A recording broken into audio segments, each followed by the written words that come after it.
जी friends, तो next episode में हम लोग देखेंगे सॉन्ग चाचा के फोन पर कॉल आती है और कॉल योंगजे की होती है। उसके अंकल कहते हैं कि किसकी कॉल है, कि ये योंगजे की कॉल है। जिस पर सॉन्ग चाचा कहती है नहीं नहीं, ये योंगजे की कॉल नहीं है। उसके अंकल कहते हैं लाओ दिखाओ, मुझे फोन दिखाओ अपना। जिस पर सॉन्ग चाचा को बिल्कुल भी अच्छा नहीं लगता और वो हेजिटेट होकर उठ जाती है, वहाँ से जाने लगती है। उसकी मॉम भी उसे देख रही होती है। उसके अंकल कहते हैं कि आप मुझसे मिलने जा रही हो। फौरन उसके दूसरे अंकल आ जाते हैं और कहते हैं सॉन्ग चाचा क्या तुम रेडी हो जाने के लिए। फिर वो आकर सॉन्ग चाचा के अंकल और मॉम को कहते हैं कि सॉन्ग चाचा मेरे साथ मार्केट जा रही है। जिस पर उसकी मॉम कहती है ओके तुम दोनों जा सकते हो।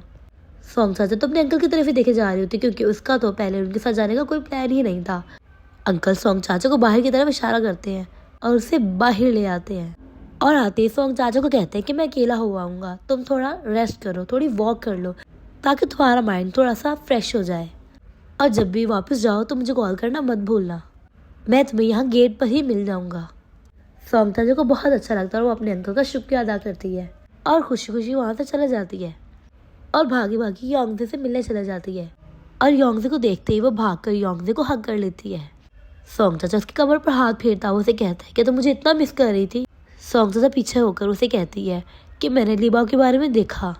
वो लीबाओ के बारे में बोलने ही वाली होती है कि उसके होंठों पर हाथ रख देता है और उसे कहता है देखो इसीलिए मैंने तुम्हें बाहर आने का कहा। वो उसे पूछती क्या लीबाओ ठीक है। योंगजे कहता है हाँ वो ठीक है, उसे बस थोड़ा टाइम चाहिए और इसमें तुम्हारी कोई भी गलती नहीं है। और ऐसा कहते हुए उसे हग कर लेता है। उसके बाद हम सुबह का सीन देखते हैं। योंगजे ट्रेनिंग के लिए क्लब पहुंच जाता है। कोच तो देखकर कहते हैं तो तुम्हारे वापस आने का प्लान हो ही गया। जिस पर वो कहते हैं क्या मैं वेलकम नहीं हूँ। कोच कहते क्या मतलब, जिस पर वो कहते हैं यानी योंगजे कहता है कि आप हैप्पी नहीं हैं। जिस पर कोच कहते हैं प्लीज़ अब तुम मुझे गुस्सा मत दिलाना।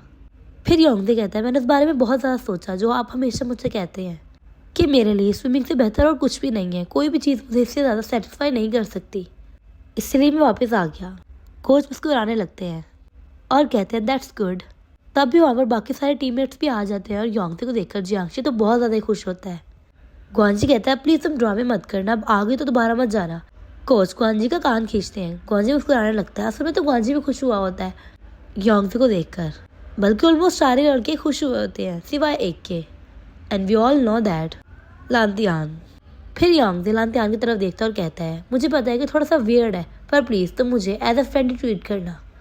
लांतियान कुछ भी नहीं कहता। फिर सीन चेंज हो जाता है। हम देखते हैं लीबाओ को। लीबाओ एक कैफ़े में मिस्टर शू के साथ बैठी हुई होती है, वही रिपोर्टर शू जो कि लीबाओ का इंटरव्यू ले रहा होता है और उससे पूछ रहा होता है कि मीडिया तुम्हें एक पैथेटिक वुमेन की नज़र से देख रही है, तुम्हारा इस बारे में क्या ख्याल है। जिस पर वो कहती है थैंक यू आप सबको मुझे टॉप न्यूज़ पर लाने के लिए। रिपोर्टर शू कहते हैं तुम्हारे साथ जो कुछ भी योंगजे ने किया, क्यों ना तुम वो स्टोरी हमारे साथ शेयर करो। जिस पर लीबाओ कहती है देयर इज नथिंग टू से। जिस पर रिपोर्टर शू साइड पर अपना माइक रखकर कहता है हम कैसे शुरू करेंगे ये सब। जिस पर लीबाओ गुस्से में आकर कहती है कि मैं कुछ भी योंगजे के बारे में बुरा नहीं कहना चाहती, मैं उसे प्यार करती हूँ और मैं वेट करूँगी कि वो मेरे पास वापस आ जाए। रिपोर्टर शू मुस्कुराता और कहता है उसने तुम्हें कितनी बुरी तरह हर्ट किया है, तुम फिर भी अपने आप को डिफेंड क्यों कर रही हो। जिस पर लीबाओ कहती है मैं बस यही चाहती हूँ जो मैंने तुम्हें बता दिया है। फिर रिपोर्टर शू लीबाओ को कहता है जितना भी तुम ज़्यादा उसे बुरा बनाओगी उतना तुम फायदे में रहोगी और मे भी वो तुम्हारे पास वापस आ जाए। लीबाओ कहती है ऐसे कैसे। जिस पर मिस्टर शू कहता है कि कुछ भी हो सकता है, नथिंग इज इम्पॉसिबल। दूसरी तरफ क्लब में स्विमिंग क्लब में ट्रेनिंग स्टार्ट होती है। सब लोग स्विमिंग कर रहे होते हैं। योंगजे इतनी अच्छी स्विमिंग नहीं कर रहा होता, एक तो अपने शोल्डर की वजह से और दूसरा उसका इतना पानी पर ध्यान नहीं रहता।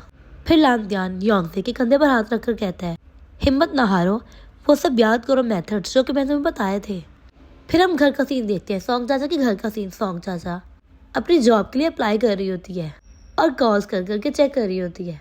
पीछे डाइनिंग टेबल पर उसके अंकल बैठे भी सब देख रहे होते हैं। सॉन्ग चाचा को कहीं से भी अच्छा रिस्पॉन्स नहीं मिल रहा होता।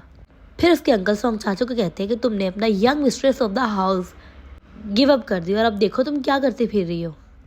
तभी सॉन्ग चाचा के दूसरे अंकल आते हैं और कहते हैं सॉन्ग चाचा तुम फिक्र मत करो, तुम ये कर लोगी। और ये सुनकर सॉन्ग चाचा खुश हो जाती है। और तभी उसके अंकल कहते हैं क्यों ना तुम मेरे रेस्टोरेंट में काम करो एज अ शेफ़। जिस पर सॉन्ग चाचा कहते हैं कि हाँ बहुत अच्छा आइडिया है, पर पिछले का क्या हम उसे फायर कर देंगे। जिस पर अंकल कहते हैं क्या तुम्हें ऐसा लगता हूँ। फिर हम देखते हैं रेस्टोरेंट का सीन। उसके अंकल उस पुराने शेफ़ को कुछ दिनों के लिए छुट्टियों में भेज देते हैं और कहते हैं कि मैं तुम्हें दोबारा हायर कर लूँगा। जो अंकल के दूसरे पार्टनर्स होते हैं, वो उससे पूछते हैं कि आपने उसे फायर क्यों किया, वो इतना अच्छा इंसान था। जिस पर उसके अंकल कॉन्ग कहते हैं कि मैंने कुछ और सोचा हुआ है, मेरे पास एक और शेफ़ है और तुम सब उसे जानते हो, चाचा, सॉन्ग चाचा। सब लोग गुस्से में आ जाते हैं कि ये क्या बात हुई, क्या आप चाहते हैं कि हम उसे सर्व करें। वो कहते हैं कि हम भी क्विट कर रहे हैं और वो वहाँ से जाने लगते हैं। अंकल कॉन्ग उन्हें रोक रहे होते हैं, तभी वहाँ पर सॉन्ग चाचा आ जाती है और तभी हम देखते हैं वो उन्हें कहती है कि आप लोग मेरे साथ ईजी हो जाओ, हम मिलकर काम करेंगे। और तभी काम स्टार्ट हो जाता है। सॉन्ग चाचा कुकिंग स्टार्ट कर देती है और बाकी सब उसकी हेल्प कर रहे होते हैं। वो बहुत दिल लगा कर काम कर रही होती है और बहुत खुश भी होती है। दूसरी तरफ योंगजे स्विमिंग पर स्विमिंग कर रहा होता है और सोच रहा होता है कि उसकी बॉडी अब स्विमिंग की आदी नहीं रही, उसे थोड़ा रिलैक्स होना चाहिए। फिर हम देखते हैं योंगजे एक जगह से गुजर रहा होता है, तभी वहाँ पर सॉन्ग चाचा आ जाती है। योंगजे कहते हैं तुम यहाँ क्या कर रही हो, जिस पर वो उसे बताती है कि मुझे अंकल ने जॉब ऑफर की है। और वो एक पेज दिखाती है योंगजे को, जिस पर उसने ड्राइंग बनाई होती है, गूगल मैन बनाया होता है और कहती है कि देखो ये बिल्कुल तुम्हारे जैसा है। जिस पर योंगजे कहता है नहीं मैं ज़्यादा हैंडसम हूँ। जिस पर सॉन्ग चाचा कहते हैं नहीं तुम दोनों बिल्कुल सेम हो, बहुत प्यारे। फिर योंगजे कहता है कि मैंने आज तुम्हें अर्ली मॉर्निंग देखा। जिस पर सॉन्ग चाचा बहुत खुश होती है, कहती है तुमने मेरा ड्रीम देखा। योंगजे कहता है हाँ ना, तुम मेरे रूम में आई थी और तुमने एक बहुत हॉट ड्रेस पहना होता है। सॉन्ग चाचा ये सुनकर उसका थप्पड़ मारती है और कहती है शर्म करो। और तभी योंगजे सॉन्ग चाचा को हल्की सी किस कर लेता है और सॉन्ग चाचा एकदम से सहम से जाती है और योंगजे से चिढ़ाकर भाग जाता है वहाँ से। सॉन्ग चाचा उसके पीछे भागने लगती है। फिर हम देखते हैं मिस्टर लान को, जो कि योंगजे की न्यूज़ पढ़ रहे होते हैं, उसके बारे में पढ़ रहे होते हैं। और फिर वो उसके डैड को फ़ोन करते हैं, योंगजे के डैड को, और कहते हैं कि मैं योंगजे को सपोर्ट करना चाहता हूँ क्योंकि वो लांतियान का दोस्त है। पर ये टीम ना तो सिर्फ लांतियान की और ना ही मेरी। बहुत से स्पॉन्सर्स बातें कर रहे हैं कि हमने उसे टीम में क्यों रखा हुआ है। अगर ये सब ऐसे ही चलता रहा तो उसे पेनल्टी भरनी पड़ेगी, जैसे कि बात हुई थी। फिर कॉल कट हो जाती है। योंगजे की मॉम योंगजे के डैड को कहती है क्या ये इंसान ये चाहता है कि योंगजे क्लब छोड़ दे। जिस पर उसके डैड कहते हैं हाँ वो यही चाहता है। जिस पर उसकी मॉम कहती है अब हम क्या करेंगे, वो तो आगे खेलने वाला है। तभी योंगजे के डैड योंगजे के असिस्टेंट को कॉल करते हैं और उसे बताते हैं कि योंगजे को टर्मिनेट करने वाला है मिस्टर लान। ये सुनकर असिस्टेंट हैरान हो जाता है और कहता है कैसे। तभी योंगजे आ जाता है और उससे पूछता है क्या हुआ। जिस पर वो उसे बताता है कि लांतियान के डैड तुम्हें किक आउट करने वाले हैं क्लब से। और फिर उसे अपना फ़ोन देते हुए कहते हैं कि तुम्हारे डैड तुम्हारे से बात करना चाहते हैं। योंगजे कहता है हेलो डैड। जिस पर उसके डैड कहते हैं कोई बात नहीं, हम उसके बगैर भी स्विमिंग कर सकते हैं। पीछे उसकी मॉम कहती है अभी नहीं। जिस पर उसके डैड कहते हैं कि तुम अपना मुंह बंद रखो। योंगजे के डैड कहते हैं जो भी हो जाए तुम फिक्र मत करना। तभी योंगजे की मॉम उसे फ़ोन पकड़कर योंगजे से खुद बात करने लगती है और योंगजे को कहती है कि तुम इतने जल्दबाज क्यों हो, तुमने इतनी जल्दबाजी क्यों की प्रेस कॉन्फ्रेंस बुलाने की। तुम उसके साथ प्यार का नाटक भी तो कर सकते थे, प्रिटेंड भी तो कर सकते थे ना कि तुम उससे प्यार करते हो। तुम खुद पर इतना जुल्म आखिर क्यों कर रहे हो। योंगजे के डैड उसकी मॉम से फ़ौरन फ़ोन खींच लेते हैं, मगर तभी योंगजे फ़ोन रख देता है और एकदम खामोश हो जाता है। उसके बाद सीन चेंज हो जाता है। हम देखते हैं लाशन के ऑफिस का सीन, जहाँ कोच बिना नौकरी अंदर आ जाते हैं। लाशन कहती है तुम बगैर क्लॉक के अंदर कैसे आए। कोच आकर उसे कहते हैं कि तुमने मेरे साथ डिस्कस क्यों नहीं किया। लाशन कहती है क्या, योंगजे के बारे में बात कर रहा हूँ मैं। लाशन कहती है इसमें मेरा कोई कसूर नहीं है, बहुत सारी न्यूज़ अफेक्ट कर रही है क्लब को, इसीलिए ये सब हुआ, इसमें मेरा कोई कसूर नहीं है।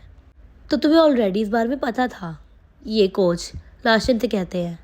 और फिर कोच कहते हैं तुम्हें याद है तुमने मुझे क्या कहा था। तुमने मुझसे पूछा था कि मैं क्यों नहीं केयर करता अपने पार्टनर्स की, अपने क्लब टीममेट्स की। मैंने बहुत अरसा इस बारे में सोचा और अब मैं एक अच्छा कोच बनना चाहता था, उनकी केयर करना चाहता था। लेकिन आज तुमने मुझे हेल्पलेस कर दिया। क्या मैं एक अच्छा कोच नहीं हूँ, क्या मैं पपेट हूँ। कोच ही सब कहकर वहाँ से जाने लगते हैं। तभी लाशन कहती है रुको और आगे आकर उसकी कहती है सॉरी, मेरा मकसद ये नहीं था। कोच उसके होंठों की तरफ ही दिखे जा रहे होते हैं। तभी एकदम से लाशन उनके मुंह की तरफ देखते हुए कहती है आपको इतने पसीने क्यों आ रहे हैं। वो अपने टिश्यू से उनका फेस साफ करने लगती है। तभी कहती है सॉरी मुझे गलत मत समझना, मैं तुम्हारा मुंह इसलिए साफ कर रही थी क्योंकि मैं तुमसे अपोलोजाइज करना चाहती हूँ। कोच कुछ भी नहीं कहता और वहाँ से चला जाता है। दूसरी तरफ लांतियान अपने डैड को कॉल पे कॉल कर रहा होता है, मगर उसके डैड कॉल नहीं पिक कर रहे होते। लांतियान को बहुत ज़्यादा गुस्सा आ रहा होता है। फिर हम देखते हैं योंगजे ट्रेनिंग के लिए क्लब जाता है और सब लोग बहुत सैड होते हैं। योंगजे पूछते हैं तुम सब सैड क्यों, जिस पर जियांगशी कहता है कि छोड़ो तुम सैड हो मुझे पता है। योंगजे कहता है नहीं मैं सैड नहीं हूँ, फिर कोच कहते हैं कि योंगजे सिर्फ और सिर्फ क्लब लेफ्ट करेगा, पूल नहीं। मुझे बस यही कहना था, चलो अब सब ट्रेनिंग करें। फिर योंगजे जियांगशी से पूछता है वेर ध्यान, जिस पर जियांगशी कहता है उसे बहुत बुरा फील हो रहा था, वो तुम्हें फेस करने की हिम्मत नहीं रख रहा था। योंगजे कहता है कम ऑन, इसमें उसका क्या कसूर है भला। फिर हम देखते हैं सुबह सुबह का सीन, योंगजे कहीं जा रहा होता है अपना बैग रख लेकर और दिल ही दिल में सोच रहा होता है कि सोंग चाचा तुम बिल्कुल सही कहती थी कि मुझे अपने फ्यूचर के बारे में सोचना चाहिए, ना कि दूसरों पर रिलाई करना चाहिए। दोस्तों वो क्लब छोड़कर कहीं और रहने के लिए जा रहा होता है और एक नोट भी उसने अपने डैड के लिए छोड़ा हुआ होता है, जिससे कि उसका असिस्टेंट पढ़ रहा होता है, जिस पर लिखा हुआ होता है कि सॉरी डैड, मैं आप लोगों के साथ बीजिंग नहीं जा सका और मैं अब खुद कुछ करूँगा आप लोगों को रिपे करने के लिए, इंडिपेंडेंट बनूंगा। और हम देखते हैं योंगजे एक पुराने से मोहल्ले में जाकर रहने लगता है।